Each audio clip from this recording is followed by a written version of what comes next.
Bonjour Monsieur Ploncard-Dassac, bonjour Manuel. Bonjour Diane, bonjour docteur. Eh bien, Diane et Emmanuel, bonjour. Nous revoilà à nouveau réunis pour un tour d'horizon de l'actualité. Et bon, c'est Alors, pas qu'il y ait énormément de choses, mais il y a des choses très importantes. première question, que pensez-vous des dernières mesures de confinement prises par le gouvernement? Bon, je dirais que c'est du n'importe quoi si je ne savais par ailleurs que tout ça c'est voulu.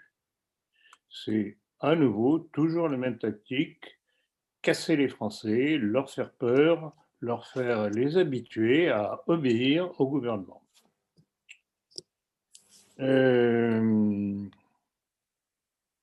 Évidemment, cela va aggraver encore plus les problèmes économiques qui prospèrent, ça prospère depuis le début de cette soi-disant pandémie, pardon, et ça ne va pas améliorer les choses. Et en plus de ça, avec toutes ces... Alors, l'impression que me donne Macron avec toutes ces annonces successives, retour en arrière, un pas en avant, ou plutôt trois pas en avant, un pas en arrière, j'ai l'impression qu'il joue à l'accordéon avec les Français. Alors, un coup, il laisse entendre bon, que ça va s'améliorer, donc un petit peu de patience, gentil petit Français, ne vous fâchez pas. Et un coup, oh là là, oh là là là là, ah non, non, non, mais vous voyez, moi j'étais de bonne foi, je voulais ouvrir davantage, mais c'est pas possible avec la situation actuelle, c'est pas possible, je suis obligé de vous reconfiner. Allez en cabane, les petits Français. C'est comme s'il Voilà, essayait de un faire petit peu ça. plaisir à tout le monde et à personne en même temps. Je ne sais pas, oui, fait plaisir aux mondialistes parce que c'est leur tactique, hein, c'est ça qu'ils veulent pour faire peur aux gens et les pousser à se vacciner. Et donc, c'est invraisemblable cette histoire-là. Je ne sais pas comment ça va se terminer si les peuples ne se révoltent pas. Ça va très très mal se terminer pour tout le monde. Et il faudrait que tout le monde se réveille un petit peu dans tous les pays. Et alors, en plus de ça, évidemment, ce n'est pas sur les sites français qu'on va voir ces annonces. Mais quand on va sur les sites étrangers, le nombre d'informations sur les conséquences dramatiques des vaccins, quels qu'ils soient, que ce soit Pfizer, Moderna et peut-être surtout le AstraZeneca, c'est hallucinant. Or, il est évident que le gouvernement, que Macron sont au courant, mais silence dans les médias français. Donc, vous savez très bien, vous connaissez la formule. Quand on ne connaît pas la réalité, ben, elle n'existe pas. Donc, tout est là dans cette politique de Macron. Euh, il ne tient aucun compte des avertissements, et Dieu sait même si c'est important, puisque même l'OMS met en garde contre les vaccinations et met en garde contre le confinement qui, selon l'OMS, ne sert à rien. Mais ça, par contre, son gouvernement, ils s'en contrefichent éperdument, c'est comme si ça n'existait pas. Or, si l'OMS, pourtant avec tout le poids mondialiste qu'il y a dessus, dont Bill Gates, en est à considérer que tout ce qui est proposé, c'est dangereux, qu'il faut arrêter, mais vous vous rendez compte, Macron, son gouvernement, ce sont des criminels. Voilà, je pourrais vous en dire davantage. Alors, bon, il faut tout de même rire un petit peu, si on peut. Avez-vous vu que notre très chère et très instruite Roselyne Bachelot, ministre de la Culture, vient d'être hospitalisée parce qu'elle vient d'attraper le Covid alors qu'elle a été vaccinée il y a une semaine. C'est le variant anglais, je crois qu'il a eu. Peu importe, variant ou paravariant, ça je m'en contrefiche éperdument, tout ça, pour moi, tout ça, c'est à mettre dans le même sac. Non mais, alors, cette petite information qui n'a l'air de rien, d'ailleurs qui a été très vite escamotée, on nous dit qu'elle a été hospitalisée, mais on ne dit pas pourquoi, et on ne nous rappelle pas qu'elle a été vaccinée. Alors, cela attire justement l'attention sur toutes les autres informations qui font état de ce problème c'est tout de même étrange. Apparemment, d'après tous ces sites, le fait d'être vacciné rend plus contagieux. Pas mal comme résultat. Alors, vous comprenez, où on hurle de rage, où on se moque de ce pouvoir qui se moque de nous. Que voulez-vous que je vous dise de plus? Tout est, si on cherche, tout est sur Internet et tout est bien référencé. Il y a les endroits où cela s'est passé, la date à laquelle ça s'est passé, etc., etc. Donc,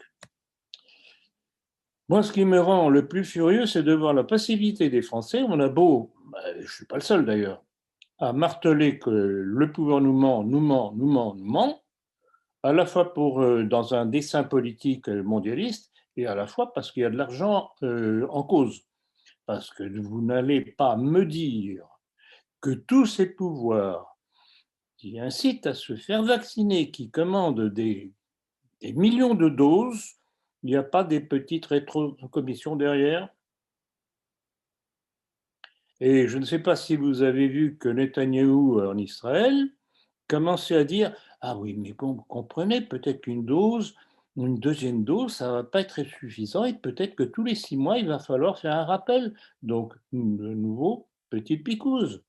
Or, en Israël, là encore, d'après les informations que l'on trouve sur Internet, la situation est hallucinante. Le nombre de gens qui tombent malades après avoir été vaccinés. Il y a notamment un message d'une Israélienne qui hurle, qui dit « Mais c'est épouvantable. Nous sommes en prison ici, on ne peut plus rien faire, on est obligé d'obéir au gouvernement. » C'est beau la démocratie. Voilà, je crois que j'en ai assez dit là-dessus, non? On va continuer sur le confinement. Je vais citer le professeur Toussaint sur LCI Midi. Il a dit, je cite, on n'a pas vu d'efficacité sur le confinement national. Et ce que l'on constate au bout d'un an, par exemple, entre l'Espagne, qui a eu un confinement très dur au printemps dernier, la Suède, qui n'a pas confiné du tout, et la France, qui hésite entre de multiples options et qui se redonne rendez-vous tous les 15 jours pour ne pas savoir ce qu'elle décide. Finalement, au bout d'un an, ces 3 pays arrivent à peu près au même taux de mortalité.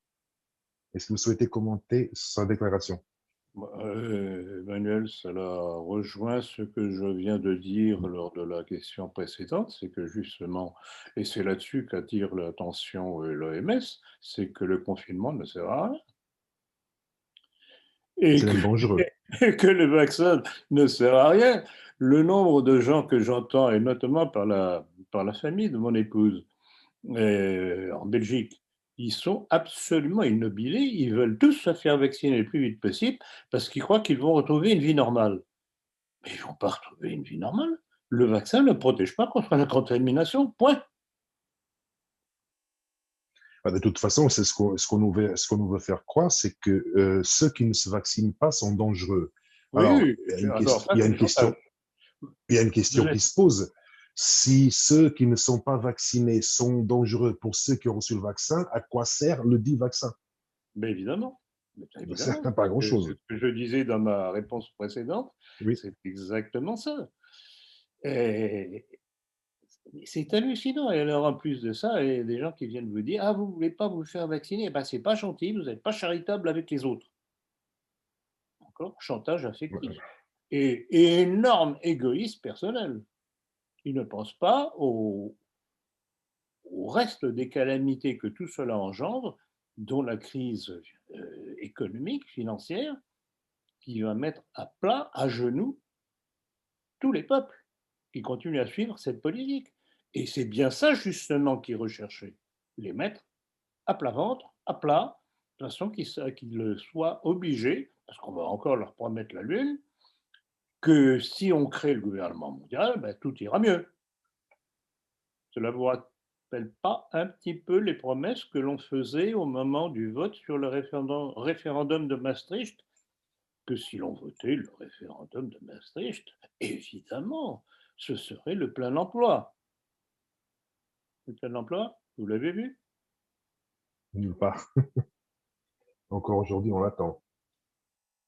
Donc vous voyez, ce sont des menteurs qui, étape par étape, induisent les peuples, pas simplement la France, mais les peuples en erreur, pour leur faire adopter, accepter leur politique mondialiste.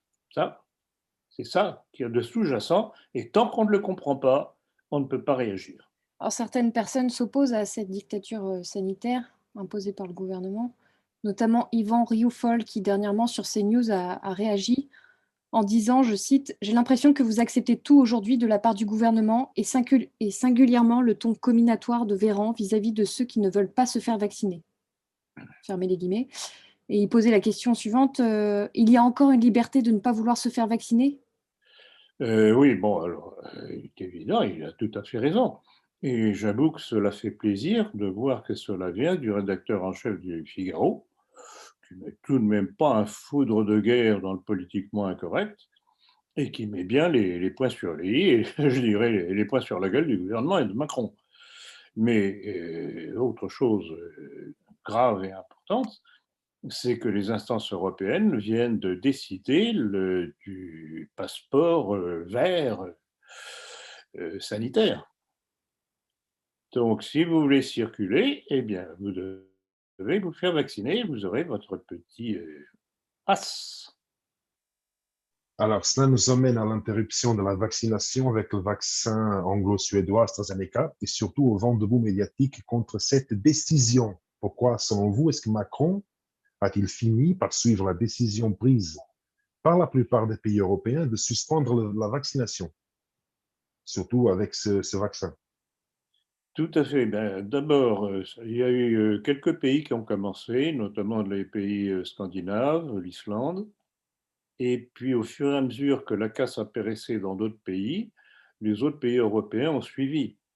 Alors, les dernières en date, ça a été évidemment l'Allemagne, l'Italie, et la France a été la toute dernière. Et Macron, évidemment, sous peine d'être pointé du doigt comme étant le seul qui ne voulait pas arrêter la vaccination dangereuse, non seulement potentiellement dangereuse, mais effectivement dangereuse, a été obligé de faire comme les autres. Mais ça s'est vite rattrapé puisqu'il y a eu encore une fois une décision due par je crois que c'était le Parlement européen, en tout cas une instance européenne, disant qu'en fait, non, le vaccin est très bien, il n'y a pas de problème, allez-y. Et alors, on en arrive à des trucs bizarres. À mon avis, c'est du fabriqué, ça. J'ai vu passer un commentaire de quelqu'un, je crois que c'était dans un pays scandinave, qui disait oui, bon, il peut toujours y avoir de la casse avec les vaccins, mais moi, je veux bien mourir pour que on puisse avancer dans le traitement des peuples. Alors, vous vous rendez compte, je ne sais pas si ce truc a été inventé ou pas, ou si c'est réel, mais si c'est réel, vous vous rendez compte de ce qui se passe dans l'abêtissement des gens.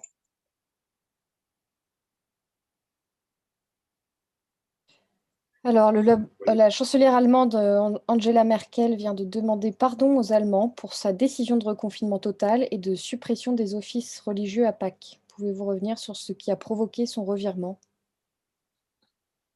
Bon, c'est pas, à mon avis, de plein gré qu'elle l'a fait.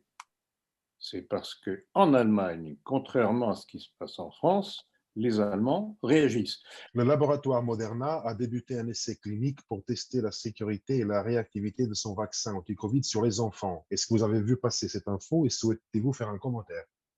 Oui, donc j'ai vu passer et évidemment je vais faire un commentaire.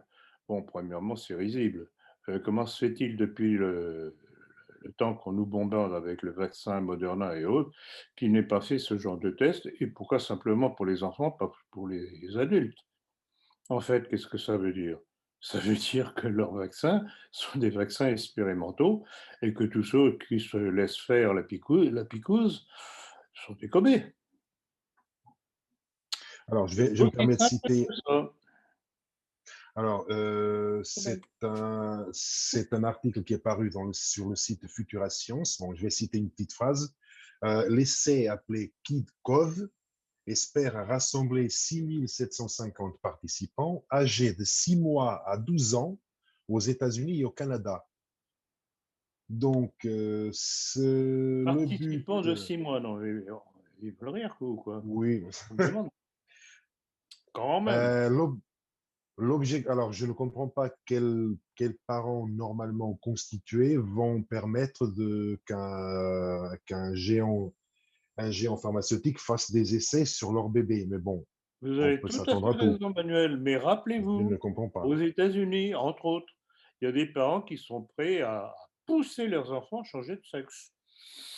Alors, vous savez, En effet, aujourd'hui, en parents, effet. ça ne veut plus rien dire. Je sais pas comment on peut qualifier ces gens-là, mais pour moi, ce ne sont pas des êtres humains. En tout cas, pas des parents. Euh, Selon des témoignages, en cas de décès dû au vaccin, certaines assurances considèrent que vous avez participé volontairement à une expérimentation. Qu'est-ce que cela vous évoque? Le pire, c'est qu'ils ont tout à fait raison. Ils ont tout à fait raison, puisque justement, dans l'un des derniers commentaires que je viens de faire, on n'a aucun recul avec les vaccins. Ça n'avait pas été testé, ça a été lancé dans le commerce. Hein. Donc, ceux qui sont piqués sont décodés.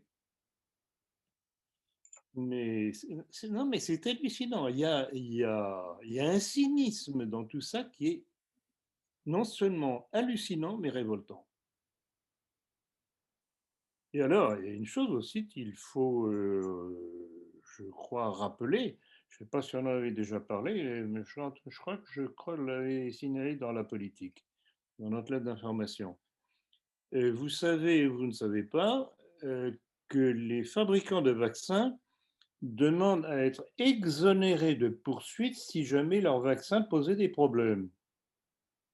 oui, je pense qu'ils ont fait, ça remonte à l'année dernière. Ils ont fait cette Oui, demande. Donc, ça remonte à l'année dernière quand ça a commencé à être lancé sur le marché. oui, en Donc, effet. ça veut dire qu'ils savent très bien qu'il doit y avoir de la casse, qu'ils ne veulent surtout pas être poursuivis parce que si chacun se met à poursuivre les laboratoires, tous leurs petits bénéfices avec le vaccin va fondre comme neige au soleil. Et le pire, c'est qu'apparemment, les gouvernements du monde ont accepté. Donc, s'il y a pas, il y a des poursuites, eh bien, ce seront les citoyens qui paieront. Pardon, l'État, n'est-ce Oui. pas?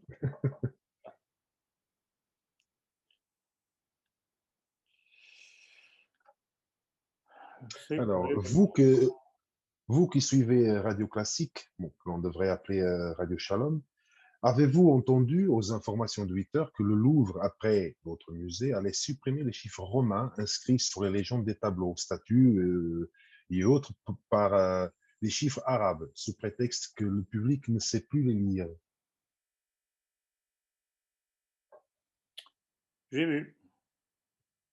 Vous voulez un commentaire? Ah, je sais, oui, ah oui, Bon, alors, bon, c'est pas une question de racisme, parce que bon, vous savez que les chiffres arabes sont les chiffres habituels que l'on voit.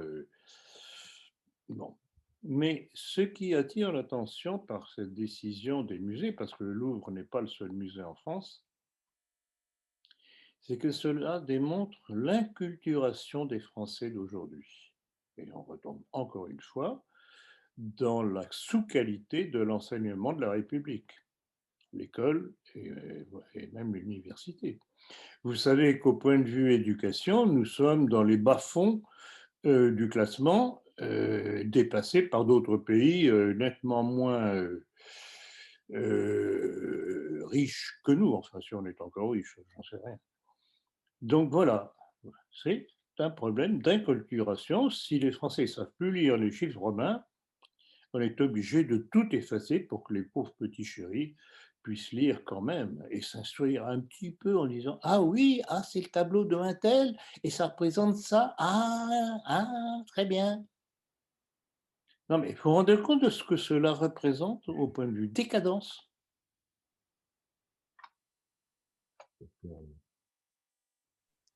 Alors, parlant de décadence, on pouvait écouter, entendre également sur Radio Classique cette analyse concernant la consommation de viande de bœuf que les hommes apprécieraient particulièrement, plus que les femmes. Et la consommation de viande sera-t-elle prochainement interdite sous prétexte qu'elle est attribuée au patriarcat oppressif? Dit oppressif, du moins. Qu'en pensez-vous? J'admire. J'admire, on est en plein délire, en pleine folie. Puis ils commenceront Donc par la viande maintenant, de porc, peut-être? euh, bah, moi j'aime les deux, figurez-vous. J'aime beaucoup le porc, sous toutes ses formes. Oui. Un bon rôti de porc, c'est excellent. Un bon jambon, c'est Oui, excellent. Un jambon de Bayonne ou un jambon de Parme, c'est Oui, bien sûr, délicieux. le porc, c'est excellent. Donc, je suis à... Vous m'éliminez, quoi. Parce que je suis un représentant de macho insupportable, contraire à la civilisation d'aujourd'hui.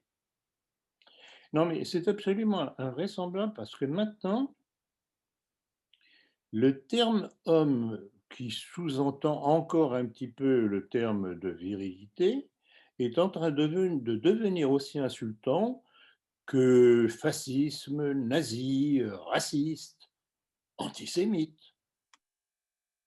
Voilà, on en est. Étonnez-vous après ça que les petits Français n'aient plus de couilles. C'est vrai, c'est vrai. Il faut appeler les choses par leur nom. Il faut dire que le lobby féministe s'acharne à les castrer. Oui, bah, écoutez, s'il n'y a pas de réaction de ceux qui ne sont pas d'accord, pourquoi est-ce que cette question vous a attiré l'attention, Diane? Parce Parce que que vous j'aime êtes la, parce quelqu'un que j'aime de la viande. normal. Pardon? Parce que vous êtes quelqu'un de normal. Vous réagissez en femme qui ne cherche pas à avoir comme homme une chiffre molle. Certainement pas, non. Et que vous appréciez des hommes. Écoutez, comment se fait-il que l'on voit aussi souvent des Françaises, y compris blondes, c'est encore plus voyant, au bras de noirs ou d'arabes? C'est parce qu'ils ont une C'est pas virilité que n'ont plus les parce qu'ils Français, sont plus peut-être. virils, Oui. parce qu'ils leur apportent ce dont elles ont besoin. Et puis Non. aussi, c'est la propagande qu'on voit dans tous les médias. Dès qu'on Et peut alors, on parle de évidemment, ça féminisme. leur permet de braver l'épithète de raciste, parce ce ne serait pas surprenant que dans le premier contact entre un arabe, un noir et une française bien blanche ou une allemande ou une italienne ou que sais-je, si elle le repousse au début, il puisse lui dire: ah, mais tu es raciste alors? Oui, Non, mais enfin, vous rendez compte? elles se mettent pas avec des Noirs ou des Arabes juste parce que on va les taxer de racistes. C'est parce que aussi il y a toute une propagande pro-métissage dans les médias, dans la Oui, publicité. Ouais. mais ça Métissage aboutit à forcé. ça. Diane, votre remarque là aboutit à peu près à ce que je dis, justement. Elle cède à la pression médiatique. Ne soyez pas raciste. Oui. On va aborder une personne que vous connaissez, envers qui vous avez déjà mis en garde à plusieurs reprises, Robert Ménard, et ses dernières énormités proférées sur TV Liberté à l'émission du samedi politique d'Élise Blaise. Alors ça va confirme la mise en garde avec monsieur le maire et cette chaîne. Est-ce que vous pouvez revenir sur les effarantes déclarations qu'il a eues lors de son entretien et qu'Élise Blaise s'est bien gardée de contredire? Ouais, très bonne observation, Manuel. Effectivement, c'est assez sidérant. Alors, je vais me reporter tout de même à tout ce que j'ai pu collecter. D'ailleurs, je retiens à remercier un de mes correspondants qui a pris la peine de minuter les passages les plus croustillants de la déclaration de Ménard. Bon, alors, avant toute chose, je voudrais rappeler qui est Robert Ménard. Robert Ménard est un ancien de Reporters sans frontières, organisation mondialiste. Et alors, le hasard des choses, c'est tout de même invraisemblable. Juste avant que on commence cet entretien, je regardais les différents mails que j'avais reçus. Et l'un des tout derniers, c'était une information comme quoi le Reporters sans frontières exigeait que Facebook soit plus surveillé et soit plus sévère. Vous voyez très bien ce que ça veut dire. Bon. Donc voilà, bon, très bien. Bon, alors revenons à Robert Ménard. Alors, petite chose aussi, petite touche aussi à rappeler, c'est quelqu'un de très élégant puisque il a été élu maire de Béziers à l'aide du Front National. Et pas plutôt élu qu'il s'est désolidarisé du Front National. Bon, vous savez très bien que je ne mourre pas d'amour fondamentalement pour le Front National et le Rassemblement National, mais enfin quand même, quel manque d'élégance. Donc ça dessine déjà le profil du personnage. Bon. Alors, que je retrouve justement ce que ce collaborateur m'a gentiment envoyé en donnant les minutes. Alors, il est évident, alors, et tout ça, ça tourne évidemment autour de l'immigration. Et en fait, sa démarche est semblable à celle de Zemmour. C'est oh là là, l'immigration, l'immigration, l'immigration, danger, danger, danger. Tout à fait d'accord. Mais là où je ne suis plus d'accord, c'est quand je vois ces gens-là, Zemmour, Ménard, qui ne remontent pas à la cause première. Or, quelle est la cause première que je ne cesse de rappeler? Que c'est toute cette faune de Attali, de Minck, de Bernard-Henri Lévy, de Soros, et tant d'autres, et tant d'autres, et tant d'autres, vous voyez ce que je veux dire? Pas besoin de vous faire une caricature, qui poussent et qui ont poussé depuis très longtemps, premièrement à la décolonisation, et ensuite à sa conséquence, l'immigration-invasion. Alors, venir pleurnicher auprès des Français pour se faire de l'audimat en dénonçant l'immigration, moi je veux bien, à condition de remonter à la cause, ce qu'il ne fait pas et ce qui est révélateur de même que ça l'est, évidemment, pour Zemmour et tous ceux qui le suivent, y compris Rissen, que vous savez très bien comment il a réagi quand j'ai mis en lumière son ralliement. Lui, le soi-disant auteur antisémite. Et petite touche encore de rappel à ce malheureux Jérôme Bourbon, directeur de Rivarol. Encore une fois, le dernier numéro de Rivarol, tout un éloge, tout un rappel larmoyant sur Rissen et faisant la publicité pour ses livres. Or, je regrette beaucoup, comme je l'ai déjà dit, ces livres sont caducs. Ces livres antisémites sont caducs, puisque Rissen a rallié Zemmour et sa stratégie de judaïsation de la France. Alors, à quoi servent ces livres aujourd'hui? Je voudrais citer justement les citations que m'a donné ce correspondant, que je tiens à saluer, parce qu'en général, la plupart du temps, toutes ces informations sont très utiles. Alors, à la minute 7, 37 secondes, voilà ce que dit Ménard. Je ne veux plus de cette droite qui ne veut pas cette droite qui ne veut pas des compteurs Linky. Tiens, tiens. Ni des vaccins de cette droite rance complotiste. Minute 9, 47 secondes.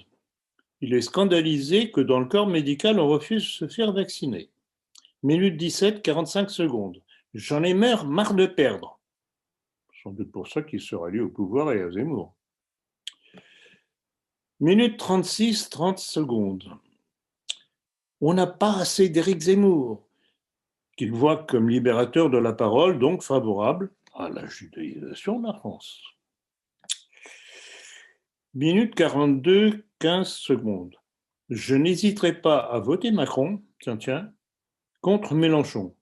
Bon, ce n'est pas que je meurs d'amour pour Mélenchon, bien entendu, mais enfin, c'est un appel du pied à Macron. Donc, quand est-ce qu'il sera nommé ministre de Macron? Il a de l'avenir.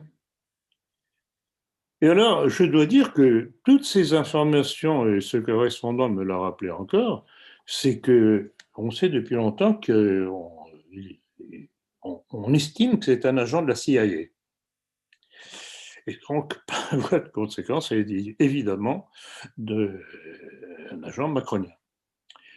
Donc voilà, voilà ce que c'est que ce que représente Robert Ménard. Il est pour tous ceux que nous dénonçons. Il y a donc un problème. Et donc, petit rappel aussi, donc son entretien s'appelait une thérapie de choc pour la France avant l'effondrement, bien faire peur, qui est vendu à la très douteuse Nouvelle Librairie, qui est un repère de la Nouvelle Droite, comme TV Liberté. Voilà, chers amis, ce que je tiens tout de même à remettre en mémoire. Alors justement, après les Zemmour, promu par Hyssen, lui-même relayé par Jérôme Bourbon, il y avait aussi Abosite et son ami Papacito, surnommé Kipacito. Également le pro-israélien Pierre. Pardon? Je ne connaissais pas ce Kipacito, surnom. voilà. Oui, ça ne manque pas, de sel. C'est Soral qui l'a baptisé comme ça, je pense. Possible, il a toujours le bon mot. Oui, oui, oui. Le pro-israélien Piero San Giorgio. Pouvez-vous revenir sur le dernier en date, à savoir Pierre-Yves Rougeron, qui vient de publier Les vertus du nationalisme, dont l'auteur est un certain Yoram Azoni. Tout à fait. Alors, je pensais en parler dans le numéro de la politique qui va sortir, mais j'avoue que j'ai manqué de temps pour regarder tranquillement son entretien. Oui, il passe sur Sud Radio, je crois. C'était sur Sud Radio avec ce curieux personnage de Berkoff. Berkoff, oui. Qui fait des entretiens qui ne sont pas dénués d'intérêt, notamment avec nos scientifiques qui dénoncent les problèmes de vaccins, mais sont de fausses fenêtres, disons. Et alors, justement, donc, il est certain que je vais en parler, ne serait-ce que dans le numéro, pas de celui-ci, mais le numéro prochain de la politique, mais je peux déjà répondre à votre question. Alors, évidemment, quand on voit le truc tel qu'annoncé, que Les vertus du nationalisme. cet auteur juif a écrit un livre qui s'appelle Les vertus du nationalisme, on se frotte les yeux. Mais ah bon? Il y a quelqu'un qui est capable d'écrire ça encore, à part moi. Bon, mais alors le problème, c'est qu'évidemment, quand on commence à gratter un petit peu, c'est que c'est pas tout à fait le nationalisme français. Donc, j'arrêterai là ma réponse. La suite au prochain entretien et au prochain numéro de la politique. Oui, il faudra revenir sur ce Yoram Azoni qui est un Ah oui, ah oui. Mais oui, Diane, quand je ne tiens pas à bâcler les choses, je prends toujours mon temps quand je vais étudier un truc à fond, parce que je ne veux pas dire de bêtises, et éventuellement être injuste. Il est président de l'association Herzl Israël. Hein? Il est président de l'association qui a pour titre l'Institut Herzl à Jérusalem. Oui, Théodore Herzl, qui a été l'un le père du sionisme. Et bien, ce Yoram Azoni en est le président. Oui, tout à fait. Ben, ça n'a rien d'étonnant, c'est compatible. Non, bien sûr. Donc, ça cerne le personnage. Exactement. Le nationalisme dont il parle, ce n'est pas du nationalisme, c'est du sionisme. Oui, non, mais comme vous disiez, on aurait pu croire que c'était un juif honnête à la Bernard Lazare. Oui, bien sûr. Mais justement, mais c'est ça qui est à la fois risible et démonstratif, c'est que les juifs ne veulent tenir aucun compte du diagnostic féroce et tellement vrai qu'avait fait Bernard Lazare, qui est juif, quand il rappelait quelles étaient les véritables racines de l'antisémitisme, c'est-à-dire le comportement des juifs à travers l'histoire. Oui, et donc ça rappelle cette Excellent, phrase que vous rappelez excellent. souvent, vous savez que, une nation eux ont le droit d'être nationalistes, eux ont le droit d'avoir une religion et le troisième et eux ont le droit d'avoir un État. C'est ça. Exactement, Diane. Excellente, excellent raccourci. Tout à fait. Exactement ça. Donc, il est bien évident que nous allons revenir sur ce sujet. Nuel, la suite. Et que pensez-vous aussi de Jean Messia, qui, pour se défendre d'être traité de raciste, se vante d'être marié à une juive ashkénaze? On se demande pourquoi il a quitté le Rassemblement national de Marine Le Pen, etc. Votre commentaire sur cet énième exemple d'infiltration sioniste? Bon, ben, je crois dire, Manuel, je crois que ce que vous venez de dire définit parfaitement tout ce que j'aurais à dire. Il est évident, ben, là encore une fois, c'est la peur. On le traite de raciste et automatiquement, il fait dans son froc. Il dit ah non, pardon, monsieur, je suis marié à une juive. Et Ashkenaz. C'est pathétique. Mais comme vous dites, on se demande bien pourquoi il a quitté le Rassemblement national. Il n'y a pas que lui. Parce qu'on Il ne y peut a pas pas, dire que Marine Le Pen et son entourage soient particulièrement antisémites. en effet. Ouais, on est en pleine, droite cachère, quoi. Ah non, mais c'est pas croyable. D'ailleurs, c'est amusant parce que je vois des correspondants, notamment, ouais, encore tout dernièrement, une correspondante qui m'a sorti cette définition, oui, la droite cachère. Alors passons aux questions, à l'étranger avec, Joe Biden qui a qualifié Poutine de tueur, aussi qu'il n'avait pas d'âme. Et il a assuré que son homologue russe paierait les conséquences des ingérences électorales supposées de Moscou dans l'élection de Trump. Pouvez-vous revenir sur ces provocations américaines envers la Russie et pourquoi ces menaces selon vous? Oui, j'avoue que c'est succulent. C'est succulent. Alors, ce que j'ai bien aimé, c'est la réponse de Poutine qui vraiment c'est un pince sans rire. Et il lui a répondu, mais ah, comme répondent souvent les enfants à l'école quand ils sont accusés de quelque chose par un de leurs copains, c'est toi qui le dis, qu'il est. C'est celui qui dit qui est. Voilà, exactement. Bon. Alors, ça a été le premier volet de la réponse de Poutine. Mais il est allé plus loin, tout dernièrement, je crois qu'il y a 24 heures. Il a proposé à Biden un débat public. Oui, à la télé, oui. Et là, très révélateur, Biden a dit il n'en est pas question. Oui, apparemment, il est très occupé. Il ne peut Oui, pas venir. mais il n'est pas tellement occupé pour insulter Poutine. Mais alors, est-ce que ça vous rappelle rien, cette fuite devant un débat avec Poutine?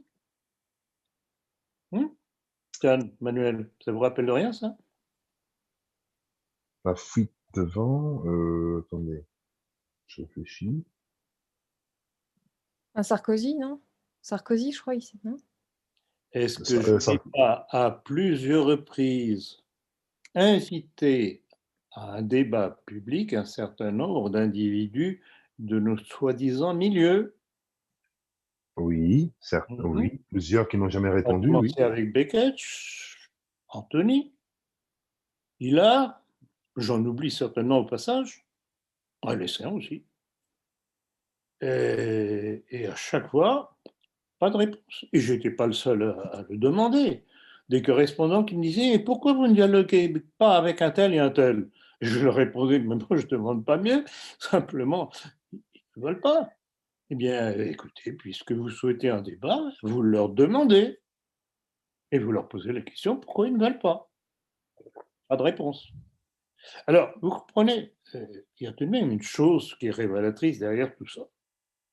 Quand quelqu'un qui prend une position que l'on estime fausse et dangereuse, auquel on propose un débat pour essayer de mettre les choses à plat et voir qui a raison dans ce débat, Oui. que ces gens prennent la fuite, c'est révélateur. Ils n'ont C'est pas, révélateur de leur duplicité. ils Ça n'ont veut pas la dire moindre, qu'ils sont conscients de qu'ils racontent des bobards, qu'ils mentent. oui, ils n'ont pas la moindre preuve que la Russie comment dire, ils n'ont pas la moindre preuve d'ingérence électorale de la Russie Bien dans sûr que l'élection non, de Trump. mais Zéro. non. D'ailleurs, alors là, je vous dirais franchement que si réellement Poutine avait poussé indirectement à l'élection de Trump, je dirais, mon vieux, tu es cocu.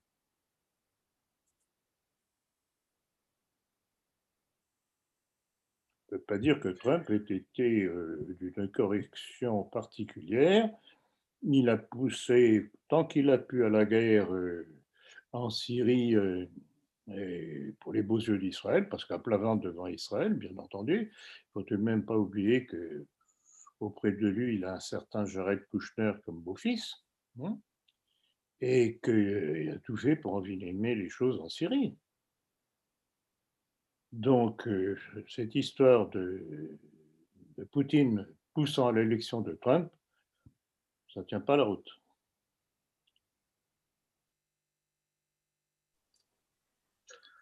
On va passer à Bill Gates, que lui vient de recevoir un renflouement de 3,5 milliards de dollars du plan de relance de ce Biden. Est-ce que vous ne trouvez pas ça scandaleux?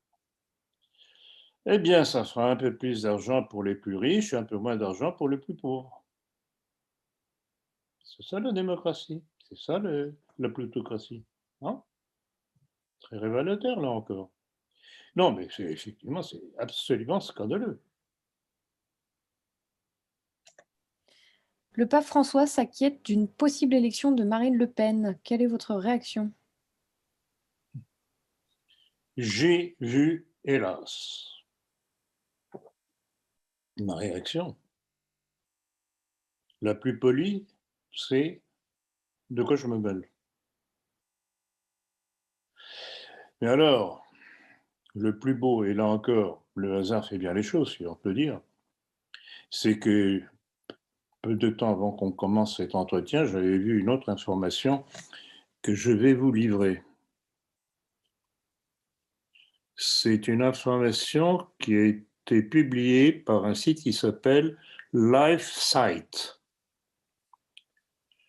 selon laquelle, vous êtes bien assis, selon laquelle il rejette le titre marial de co-rédemptrice, estimant que c'est une exagération.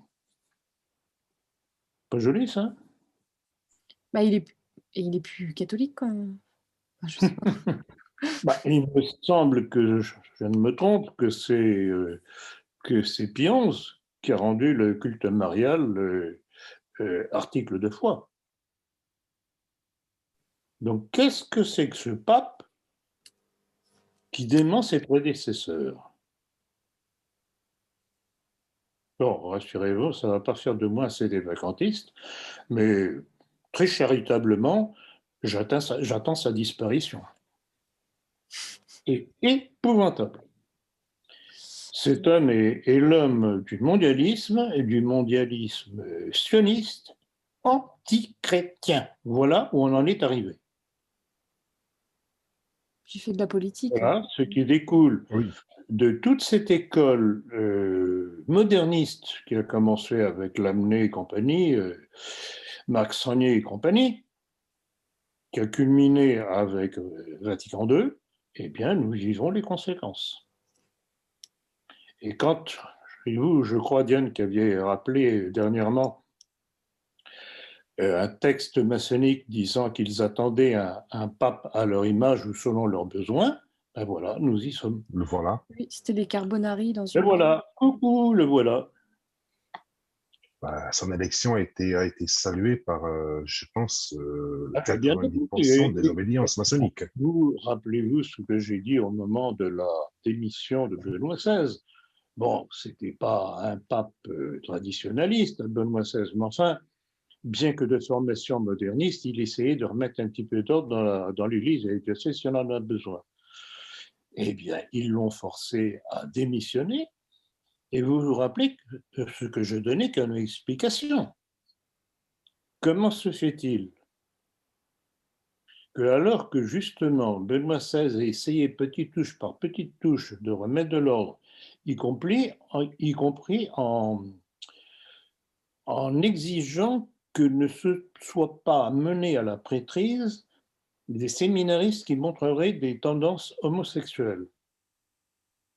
Pensez si ça fait plaisir à certains. Comment se fait-il que ça plus ça, on apprend la démission de Benoît XVI au lendemain d'une autre information très curieuse, comme quoi la Banque d'Italie refusait les échanges avec la Banque Vaticane. Curieux, non? Et suite de la chose, comment se fait-il que, immédiatement après l'annonce de la démission de Benoît XVI, les contacts étaient rétablis entre la Banque d'Italie et la Banque Vaticane? Ils avaient besoin de mettre quelqu'un de plus compatible pour eux, et ça a été François. CQFD, ce qu'il fallait démontrer.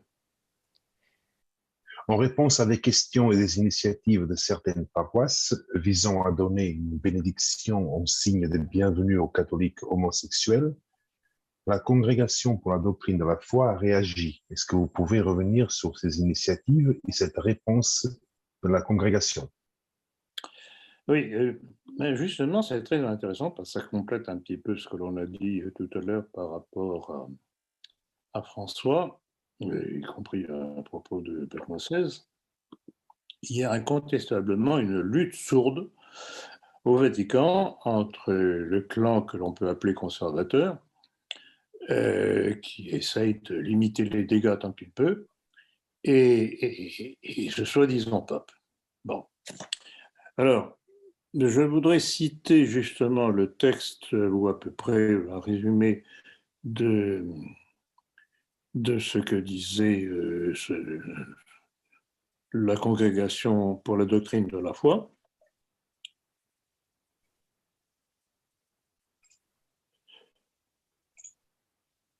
Je cite, « Le Vatican a déclaré que les prêtres de l'Église catholique ne peuvent pas bénir les unions entre personnes du même sexe et que ces bénédictions, si elles ont lieu, ne sont pas licites. » Clair et net. Donc voilà, donc c'est l'affrontement entre la Congrégation pour la doctrine de la foi et le pape. Voilà où en est l'Église aujourd'hui. Alors, comment tout cela va se terminer? Ah, bonne question. Je n'en ai pas la réponse, je ne suis pas Madame Soleil. C'est tout de même. Mais attendez, selon vous, pourquoi est-ce qu'on a des prêtres qui prennent ce genre d'initiative? Parce qu'ils sont pédés eux-mêmes, je suppose, mon cher.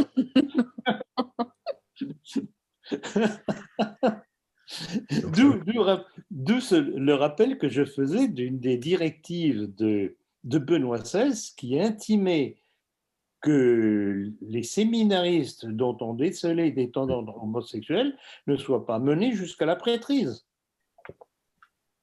Bah, d'ailleurs, je me permets, c'est une vidéo qui est en ligne sur notre chaîne sur BitChute. Le jour où Benoît XVI a démissionné, la foudre a frappé le Vatican à 3 reprises. C'est vrai. Je m'en souviens maintenant. Vous avez tout à fait raison de faire ce rappel, Manuel. Tout à fait. Ben oui, ce sont des signes. Ce sont des signes, mais bon, c'est bien gentil, mais cette foudre aurait pu toucher certains. Ça aurait évité une mauvaise expérience. Suivez mon regard. Comme dernière question, on revient un petit peu sur la vaccination. Il y a une étrange déclaration de Benjamin Netanyahou à une radio israélienne.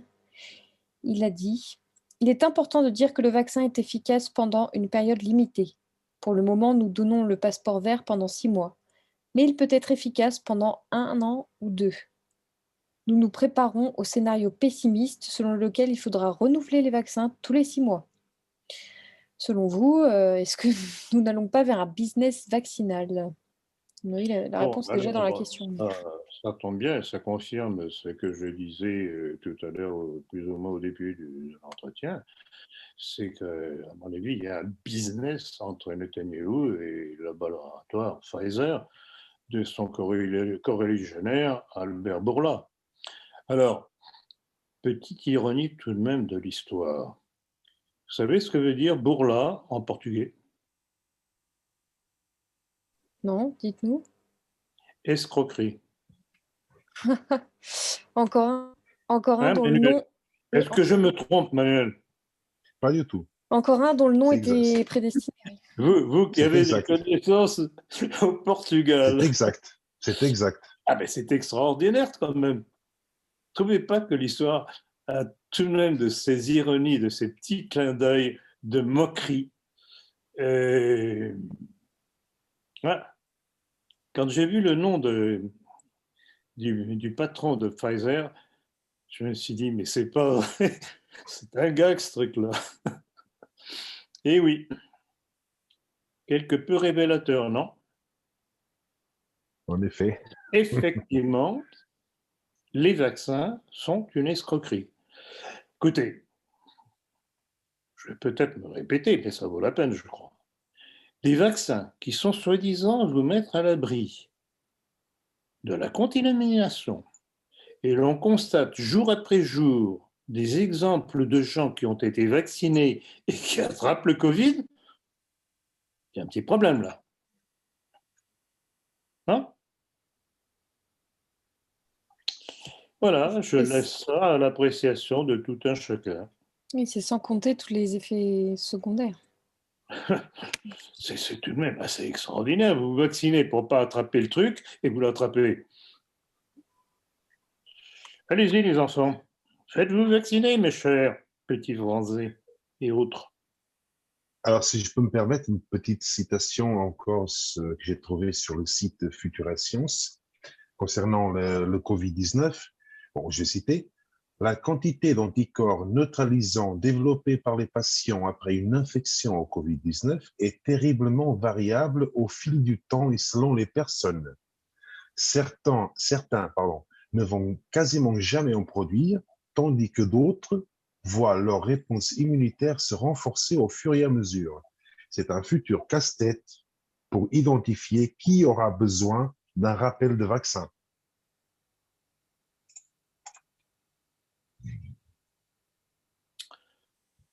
Je ne suis pas convaincu de cette information. En fait, ça fleure plutôt une excuse pourquoi le vaccin n'est pas efficace. Non, ça me fait penser surtout à ça. Donc, bon, je dirais que c'est un non-événement. Tout ce que je sais, vous savez que je suis un scientifique, les faits. Les faits, les faits, les faits. Quels sont les faits? Des gens se font vacciner pour ne pas attraper le coronavirus et ils tombent malades de ce même coronavirus, dont cette malheureuse et très chère Roselyne Bachelot. C'est un problème là, non? Donc, vous n'avez pas l'impression qu'on se paye un petit peu votre tête? Non, pas vous, mais les Français et les autres peuples. Non, c'est pas sérieux tout ça. Et ça rejoint tout ce que l'on sait et de la panique qui s'installe en Israël après, puisque c'est le pays qui est le plus vacciné. Donc il est évident que c'est là qu'il va y avoir le plus de conséquences. Eh bien, nous avons terminé cet entretien. Je vois qu'il est juste noté une question bonus. Vous pensiez à quelque chose? Oh oui, oh c'est un petit sourire. Un petit sourire, donc je vais vous lire ça. Il y en a deux d'ailleurs. Il y en a deux. Tout d'abord, oh, c'est pour vous désécœurer de cette pseudo-droite bête vendue que nous avons évoquée. C'est en fait le message d'une de mes fidèles abonnés, une belle combattante. Voilà ce qu'elle m'a écrit tout dernièrement et je lui fais donc, j'en profite pour lui faire un petit coucou. Voilà ce qu'elle m'a dit. autant utiliser les procédés des anciens. Une fois votre lettre lue, je parle de la politique, on a pris l'habitude de préparer un pack de bienvenue avec méthode, s'il vous plaît. Votre lettre, une citation d'un mondialiste bien salé, d'actualité, vérifiable, édité en format A4, déposé dans une boîte aux lettres, ciblée ou pas, c'est fonction des échanges. Les résidences, c'est rêvé pour cette opération. Dans 3 ans, on aura fait le tour des boîtes aux lettres. Ceci dit, on peut également faire des copies des 4e de couverture, dont je parle de mes livres. Très parlant aussi, chacun sa méthode. Alors, je trouve que c'était plein d'humour et c'est une excellente initiative, effectivement, si on veut interpeller un petit peu les gens, les faire réfléchir. Et alors, le même jour, mais pas simplement sur un jour, ce sont des messages que je reçois régulièrement. Le même jour, je recevais aussi un message d'un jeune lecteur auquel ses parents avaient offert la maçonnerie et la démocratie contre le peuple. Et qui voulait, pour diffuser autour de lui, le complot mondialiste qui, comme vous le savez maintenant, est épuisé et remplacé par de l'ordo ab chaos au nouvel ordre mondial. Et donc, voilà, là aussi, une initiative d'un tout jeune homme, qui, alerté par ses parents, qui visiblement sont compatibles avec ce que je dis et écris, est interpellé et veut faire quelque chose. Donc, œuvrer pour informer autour de lui. Mais ce ne sont pas des exemples solitaires. C'est régulièrement que je reçois ça. Et ça, c'est porteur d'espoir. Parce que ça veut dire que même dans ce peuple avachi, il y a des Français qui rêvent. Donc là, leçon de l'histoire, ne vous laissez pas aller au découragement et battez-vous vous-même. Non, je ne parle pas pour vous, Diane et Emmanuel, hein, ça c'est évident. Et alors, il y a la deuxième chose que je voudrais rappeler, c'est une énième petite saloperie de quelqu'un dont on a déjà parlé, Christophe Barbier. Encore lui. Encore lui. Et vous voulez rappeler, avant que je ne sorte ce que j'ai à dire, ce que l'on avait ciblé de lui dernièrement? Le vaccin à peine annoncé, la question est déjà là. Faut-il rendre la vaccination contre la Covid obligatoire? Ceux qui se méfient de ce qu'on leur inocule, ceux qui tombent souvent dans le complotisme, il faut être coercitif, mais plus malin peut-être qu'une obligation de type militaire. On ne va pas mettre les gens en prison. Eh bien, instaurons donc une règle. Si vous n'êtes pas vacciné, vous ne pouvez plus aller au restaurant, vous ne pouvez plus aller au théâtre, vous ne pouvez plus prendre l'avion. Vous êtes de vous-même retiré de la vie collective, vous êtes auto-confiné. Il faudra avoir son certificat de vaccination comme un laissez-passer pour être dans la société. Donc voilà l'individu. Bon, alors revenons justement à la perle que j'ai découverte tout récemment. C'est dans... Alors, Christophe Barbier, là j'ai appris quelque chose, il paraît que c'est le conseiller média de Macron. Ah oui, il doit être très bien placé et c'est l'homme idoine à mon avis. Et il vient de lâcher le morceau dans son dernier livre, je cite. L'angoisse a été organisée par l'administration et le pouvoir politique pour que les gens se tiennent à carreau. Et cela a marché. Serais-je utile?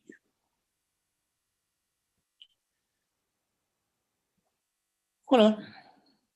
Alors, si ceux qui nous écoutent, qui ne sont pas encore convaincus, n'ont pas compris, je ne sais pas ce qu'il faut faire pour qu'ils comprennent.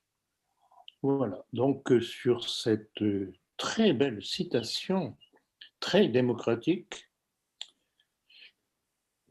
je vous laisse tous réfléchir. Très bien. Bah, écoutez, merci Monsieur Pocardassac, merci Manuel. Merci Viviane. Eh bien, merci à vous deux, encore une fois, de vos très bonnes questions. Et bon, Alors oui, je voudrais revenir tout de même sur une chose qui me turlupine et sur lequel un certain nombre de personnes m'alertent et qui m'ont rappelé ce que Jean Lamour m'avait dit il y a déjà 2 ou 3 ans, ou peut-être plus, je ne sais plus. C'est que apparemment le nombre de visionnages que nous avons est sous-évalué, et même l'un d'entre eux m'a signalé qu'il était surpris de voir que le nombre de visionnages qu'il avait vu la veille était diminué le lendemain. C'est une Problème. tactique YouTube peut-être de Il y a un censure. problème. Il y a un problème, un problème de censure, c'est évident, et une volonté de rendre moins visible, donc moins attrayant, ce qu'un tel et un tel et un tel disent et qui dérange. Oui, d'ailleurs, vous faites bien de En effet. le dire, car on ne peut à nouveau plus mettre de vidéos sur les cercles nationalistes français. On a dû basculer encore une fois sur l'autre chaîne qui s'appelle Philippe Ploncard-Dassac. Oui, oui. Alors, il est évident Pour que quel les gens sont motif? tellement habitués à aller sur YouTube, Les motifs, on a c'est beau leur que dire qu'ils peuvent nous voir sur Odyssée ou sur BitChute, ils n'y vont pas nécessairement. Ce sont des petits moutons. le motif, c'est Donc que là, on parle trop des vaccins. On se prend ah pour des... oui, fondamentalement. Alors, si justement le fait de parler des vaccins et de tout ce qui traîne derrière dérange autant, est-ce que vous vous rendez compte de ce que cela signifie? C'est qu'on a mis le doigt là où ça faisait très très mal. Donc on continuera, même si on continue à être saboté, saboté, saboté. C'est la démonstration que ce que nous disons est vrai et dérange, puisqu'il n'y a que la vérité qui dérange.